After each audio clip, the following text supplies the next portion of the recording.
తెలుసు కదా, రామ్ గోపాల్ వర్మ. నాపై కేసును కొట్టేయండి. ఏపీ హైకోర్టులో రామ్ గోపాల్ వర్మ పిటిషన్. సిఐడి తనపై నమోదు చేసిన కేసును కొట్టేయాలని కోరుతూ సినీ దర్శకుడు రామ్ గోపాల్ వర్మ బుధవారం హైకోర్టులో క్వాష్ పిటిషన్ దాఖలు చేశారు. కులాల మధ్య విద్వేషాలు రెచ్చగొట్టేలా కమ్మ రాజ్యంలో కడప రెడ్లు సినిమా తీశానని, ఫోటోలను మార్ఫింగ్ చేసి సామాజిక మాధ్యమంలో పెట్టాననే ఆరోపణలతో మంగళగిరికి చెందిన బండారు వంశీకృష్ణ ఇచ్చిన ఫిర్యాదు ఆధారంగా సిఐడి కేసు నమోదు చేసిందన్నారు. రాజకీయ దురుద్దేశంతో ఈ కేసు నమోదు చేశారని, ఆరోపణలన్నీ నిరాధారణమైనవని పేర్కొన్నారు. సిబిఎఫ్సి ధృవపత్రం జారీ చేశాక 2019లో సినిమా విడుదల చేశామని, 2024లో కేసు నమోదు చేయడంలో అర్థం లేదన్నారు. సిఐడి నమోదు చేసిన సెక్షన్లు చెల్లవని, ఈ కేసు ఆధారంగా తీసుకోబోయే తదుపరి చర్యలన్నింటినీ నిలువరిస్తూ మధ్యంతర ఉత్తర్వులు ఇవ్వాలని కోరారు. అంటే ఎప్పుడు 2019లో నేను సినిమా చేస్తే 2024లో కేసు వేయడమేందని చెప్పేసి మనోడు అంటున్నాడు. నిజంగా జల్సా రాయుడికి మరి తీట ఎక్కువ. అన్ని ఇట్లాంటివే కావాలి. వైలెన్స్. ఎక్కడ ఏం జరిగినా, ఎవరిదన్నా ఏదైనా పెద్ద ఇన్సిడెంట్ జరిగినా దాని మీద నేను సినిమా తీస్తా. పబ్లిసిటీ కావాలి. మొన్న ఒకసారి ఏమైందో, నేను కళ్ళు తెరుచుకున్నా, ఇంకా నేను ఇప్పటి నుంచి నేను అట్లాంటి సినిమాలు తీయను, మంచి సినిమాలు తీస్తా అని మొన్న ఒక ప్రెస్ మీట్లో అంటుండు. ఎందుకు మరి ఇవన్నీ చేయాలి తీట పనులు?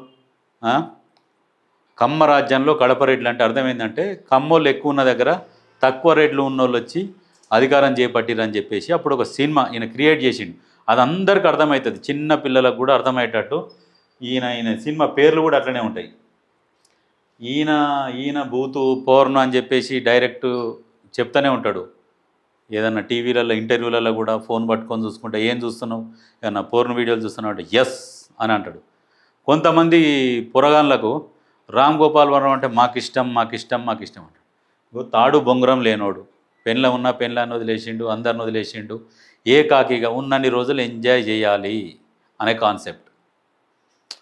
కుటుంబ బాధ్యతలు, బంధాల విలువ తెలియనోడు అంటే ఈ రామ్ గోపాల్ వర్మ. ఇసోంటోని జనాలలో కూడా తిరగనియొద్దు. ఇప్పుడు ఇసోంటోని చూసి కూడా చాలామంది నేర్చుకుంటారు. మనం కూడా ఇట్లనే బతకాల, బతికితే రామ్ గోపాల్ వర్మ లాగా అని చెప్పేసి బంధాలకు విలువనియకుండా తిరుగుతుంటారు. ఇప్పుడు ఈయన చేసే కొన్ని యాక్టివిటీస్ ఉంటాయి. ఆ యాక్టివిటీస్ చూసి ఏం చేస్తారు, వాళ్ళు కూడా ఫాలో అవుదామని చూస్తారు. చూసి జనాలు తప్పుదోవ పడుతుంటున్నాడు. ఇట్లాంటి వాళ్ళ మీద కేసులు పెట్టడము అదేం తప్పు కాదు, తీసి లోపలేయాల్సిందే. ఈయన కూడా మొన్న కూడా అన్నాడు, కేసు పెట్టి లోపలేస్తే నాకు పెన్ను పేపర్ ఇస్తే నేను కథలు రాసుకుంటూ కూర్చుంటున్నాడు. అదే బెటర్, కథలు రాసుకుంటూ కూర్చొనియద్దు, ఇంకా వేరే పనులు చెప్పాలి, ఎట్టి షాకిరి పనులు చేపియాలి ఇసొంటంతో. ఎందుకంటే కొద్ది రోజులు అయితే పని చేయలేడు కదా, ఇప్పుడు జర చేతనైనప్పుడే ఆ పనులన్నీ చేపియాలి. ఎట్టి షాకిరి చేపిస్తే అర్థమవుతుంది. పెళ్ళము, పిల్లలు, బంధాలు, బంధుత్వం గురించి కొన్ని విలువలు తెలుస్తాయి. ఇవన్నీ తెలియకుండా జనాలకి ఇంకా నీతి సూక్తులు చెప్తుంటాడు, ఇట్లా ఉండాలి అట్లా ఉండాలని చెప్పేసి. సోషల్ మీడియాలలో పబ్బులలో ఎగిరేది, ఆయన కింద కూర్చొని కాళ్ళ మీదంగా బీర్లు పోసుకుంటా, వాళ్ళ కాళ్ళ మీదంగా బీర్లు పోసుకుంటా తాగుకుంటా, ఇది వీడు సమాజానికి ఇచ్చేది, సమాజానికి నేర్పేది. జనాలను నన్ను ఫాలో గారని చెప్పేది ఇది. ఇలాంటి వానికంట ఈయన మీద కేసు కొట్టేయాలంట. ఆలోచించుది. ఇట్లాంటి వాడిని తిరగనియొద్దు జనాలల్లో అసలు.